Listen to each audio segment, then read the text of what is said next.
Several established targets in non-small cell lung cancer. The detection of specific changes in EGFR, ALK, and ROS1 now guide therapy from the beginning. We have effective and approved agents in these settings. Recently added to that list is BRAF, where the presence of a BRAF V600E mutation predicts sensitivity to a combination of dabrafenib and trametinib. And so this is another established target in non-small cell lung cancer. There's a growing list of emerging targets that I think are going to have relevance over the next few months to years. When we develop targeted therapy, there are two main steps. The first is to identify the target, to identify a change unique to the cancer that represents a specific vulnerability. The second is to develop a targeted agent, a drug that can exploit or target that specific vulnerability. One of the targets that's showing a lot of promise is a specific set of mutations in MET, M-E-T.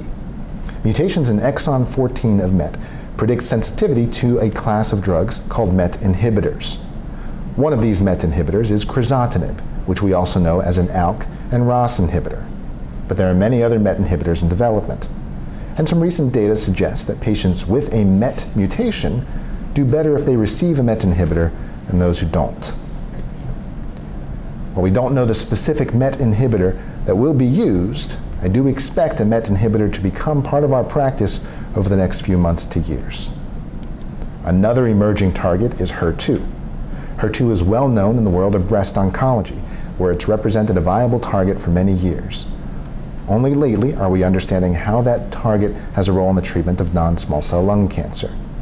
Specific mutations in HER2, particularly in exon 20, seem to predict response to some of the newer HER2 targeted agents. The specific drug to best use in this situation is also still under investigation, but this has shown great promise as a target. There are also two fusions that are showing a lot of promise.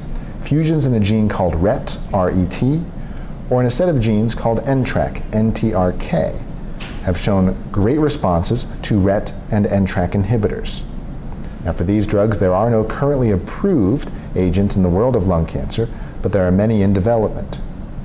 For all of these targets, the responses can be real, dramatic, and fast, what we expect in the world of targeted therapy. We believe that the targets are real.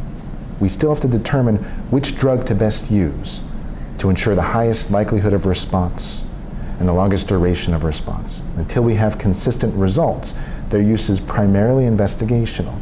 With a growing list of trials, I do expect that we will have drugs to exploit these targets within the next few years.